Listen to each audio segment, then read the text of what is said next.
It was on April 27th. It was a Wednesday night. We received a call from Domino's here in Portsmouth. Garrett went on a delivery and hadn't been back yet. It was like at 6:15. It was 8 o'clock. Wanted to know if we had heard from him. We hadn't. And we just couldn't figure out what was going on. I kept calling him and texting him, and he's the kid that would get right back with me, always. So we knew something was wrong. And Steve drove to Portsmouth to Domino's, and they were trying to figure out. We thought he got robbed. He never made it to the place that he was to deliver. Nobody had heard from him. Friday morning, we hear on the radio they found his car. So we headed to Portsmouth, and there was his car. And that was the day we learned about prescription drugs. We just wanted our son back. We didn't have any answers. We didn't know anything. So the next day was Saturday, and we're out putting his picture all over Portsmouth and Willersburg, still asking people. And then it was later that night, I think, that we got a call that they think they have somebody that knows something. About 2 o'clock in the morning, Sunday morning, is when Chief Horner and a couple other police officers come to our house, and they told us that they had found Garrett's body. And so, please take a moment, please. and I thought when he come in, we think we found him. And for a brief second, he's like, does he have tattoos? And I'm like, yes. Thinking this body they just found didn't have any tattoos. And they asked where they were and what they were, and Garrett had my name and my birthday and his dad's name and birthday tattooed on his wrist. And that's the picture that we had. We identified his body by those tattoos.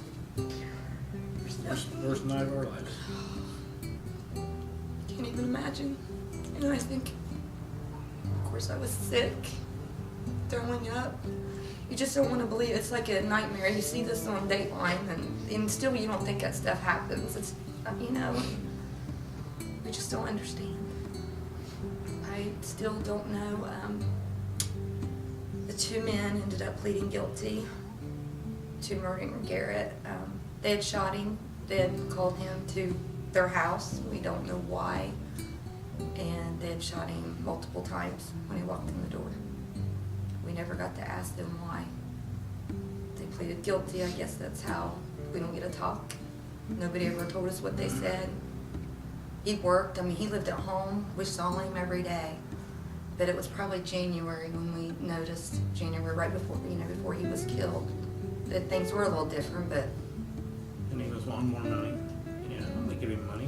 He's our son. He was delivering pizzas. You don't make much money doing that. So his girlfriend lived in Ironton, so it was more going and more there. and more. But we still never. You feel guilty as a parent. I have that guilt still. I should have known. He's my baby, and I don't know. I wasn't there for him, and We were there for him. we were there, but I think you just feel like you should have known what was going on. I should have known.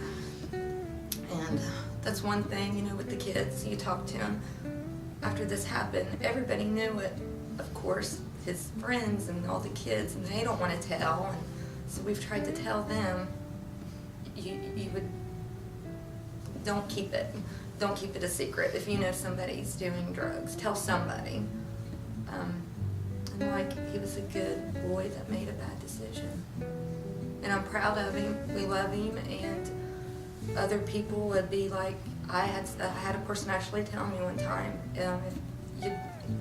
how did they say it? If you'd been a better parent, your kid wouldn't be doing drugs. And I just people don't understand, and then of course the guilt's even worse. I think the guilt is what, I can't get over the guilt. I just can't. It's just get enough strength to do this right here is one thing for me.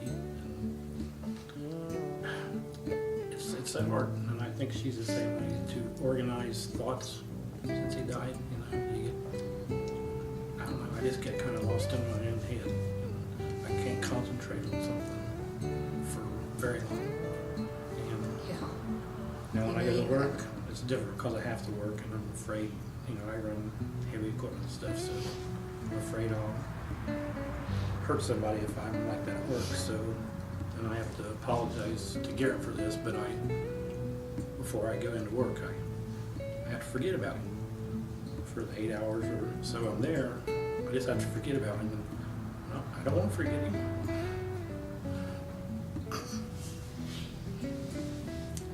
That's the way I do it. I have to. I have trouble sleeping because the first thing I lay down and all I think about is what they did to him. And that's where I can't move past that and I can't sleep because what was he thinking when this happened, you know, and what they did to him was just, you wouldn't do that to a dog, you know, and I can't get past that either. I mean, just to move, I just need to put that out of my head and I have a really hard time with that. And that's not healthy for me to think about that every night, over and over.